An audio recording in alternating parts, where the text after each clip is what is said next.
राधे राधे। जैसे कि देखो कार्तिक का महीना चल रहा है, तो आज है 11वां दिन कार्तिक का।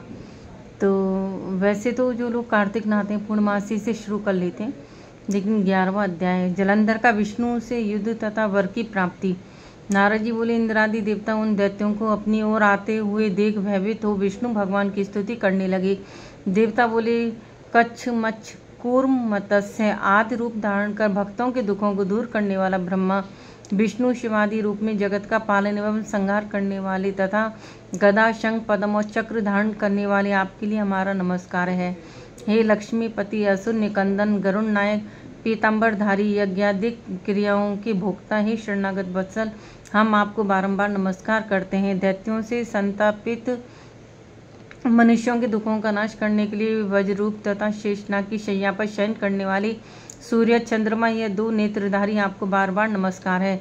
नारद जी बोले, जो मनुष्य संकट नाशक स्तोत्र को पढ़ेंगे वे हरि भगवान की कृपा से कष्ट नहीं भोगेंगे। इस प्रकार दैत्यों के नाश करने वाले विष्णु भगवान ने देवताओं द्वारा की गई स्तुति से उनके संकट को जान लिया। तब क्रोधित होकर शीघ्र ही गरुड़ पर सवार हो भगवान लक्ष्मी जी से बोले, तेरा भ्राता जलंधर देवताओं को दुख देता है, इससे मुझे उन्होंने बुलाया है, सो मैं युद्ध के लिए शीघ्र ही जाऊंगा। लक्ष्मी जी बोली, हे प्राणनाथ, मैं आपकी प्रिय भक्तिन हूँ, तो फिर मेरे भ्राता को आप संग्राम में क्यों मारेंगे। श्री भगवान बोले, शिव जी के अंश से पैदा हुआ ब्रह्मा के वरदान और तेरी प्रीति से यह जलंधर हमारे मारने योग्य नहीं है। नारद जी बोले, यह कहकर गरुड़ पर बैठ शंख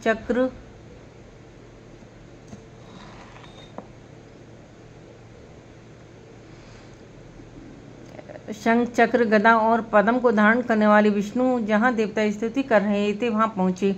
इसके बाद अरुण के छोटे भ्राता गरुड़ के पंखों की वायु से बबूला से उड़ाए गए दैत्य आकाश में मेघों की तरह भ्रमण करने लगे। जलंधर दैत्यों को वायु से पीड़ित देखकर आकाश में उछलकर विष्णु के पास पहुंच गया। विष्णु तथा जलंधर दैत्य का बड़ा भारी युद्ध हुआ।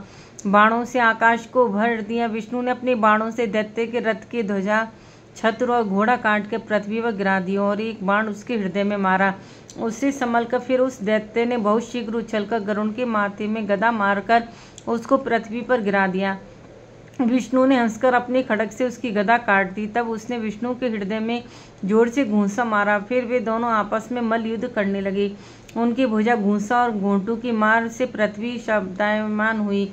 वे दोनों अच्छी तरह बहुत देर तक युद्ध करने लगे। तब मेघ जैसी गंभीर वाणी से दैत्यराज से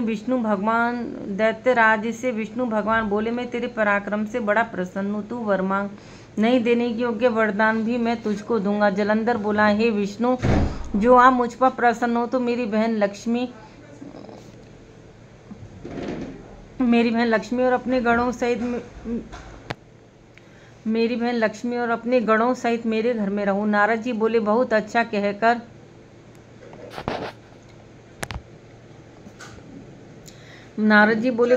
कहकर भगवान देवगणों और लक्ष्मी सहित जलंधर के पुर में पधारे। महाबली जलंधर देवताओं के अधिकारों पर दैत्यों को स्थापित करके पृथ्वी पर आ गया। देवता गंधर्व और सिद्ध इनके बहुमूल्य रत्नों के सामान और उत्तम वस्तुओं को अपने अधिकार में करके तथा देव गंधर्व सिद्ध सर्प राक्षस मनुष्य इनको अपने पुर में बसाकर त्रिलोकी का राज्य करने लगा। इस प्रकार जलंधर देवताओं को अपने वश में करके पिता तुल्य धर्म से अपनी प्रजा का पालन करने लगा। जलंधर के राज्य में रोगी, दुखिया, निर्बल और दरिद्री कोई भी दिखाई नहीं पड़ता था। इस प्रकार धर्म राज्य करने लगा। नारद जी बोले, एक बार मैं उसकी राज्य लक्ष्मी देखने के लिए और भगवान विष्णु की सेवा करने को वहां गया। बोलो भगवान लक्ष्मी विष्णु भगवान की जय। तो ये कार्तिक मातम का 11वां अध्याय पूरा हुआ। अगर अच्छा लगे तो लाइक करना, शेयर करना, जिसने सब्सक्राइब नहीं किया सब्सक्राइब करें। राधे राधे।